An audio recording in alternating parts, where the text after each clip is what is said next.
Nagsampa ng reklamo si Jelly O laban kay Jam Ignacio dahil sa pananakit. Ang sikat na club disc jockey at influencer na si Jelly O ay nagsampa ng formal na reklamo laban sa kanyang fiancé, si Jam Ignacio, sa National Bureau of Investigation, NBI, dahil sa pang-aabusong pisikal. Ang pangyayaring ito ay sumunod sa pagkalat ng mga nakakakilabot na larawan ng mukha ni Jelly na may pasa at duguan, na nagdulot ng malawakang pag-aalala at pagkondena. Si Jelly, na kilala sa kanyang masiglang personalidad at presensya sa industriya ng entertainment, ay inakusahan si Jam ng pananakit, na iniuugnay ang insidente sa kanyang mapanupol at mapagangkin na pag-uugali. Ibinunyag niya na ang selos ni Jam ay madalas na umaabot sa marahas na pagsabog ng galit, kahit na sa tila mga walang kwentang bagay. Sobrang seloso siya, pagbabahagi ni Jelly, na nagkukwento ng mga pagkakataon kung saan si Jam ay nagagalit sa mga taong kumakaway sa kanyang mga gigs.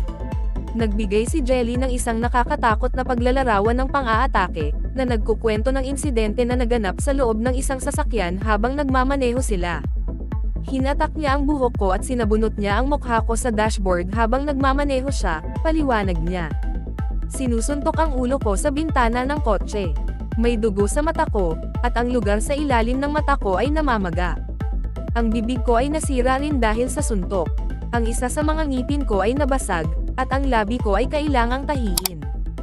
Ang kapatid ni Jelly, si Joo, ay nagpost ng mga larawan ng mga pinsala ni Jelly sa social media, na walang pag-aalinlangan na inakusahan si Jam sa pang-aatake.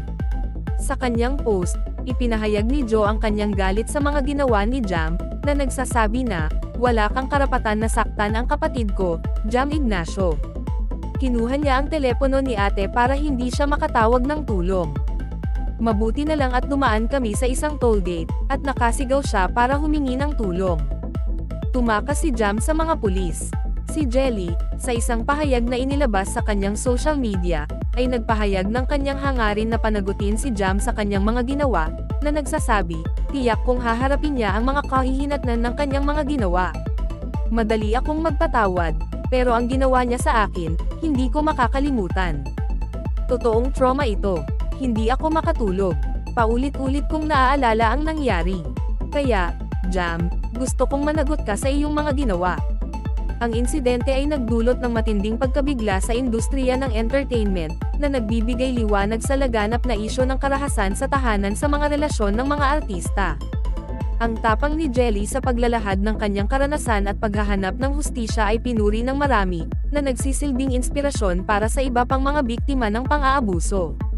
Ang pangyayari ay nagpapaalala rin sa kahalagahan ng pagtugon sa mapanupol at mapag-angkin na pag-uugali sa loob ng mga relasyon at sa pangangailangan ng parehong mga individual at ng lipunan sa kabuuan na kilalanin at tugunan ang mga senyales ng karahasan sa tahanan.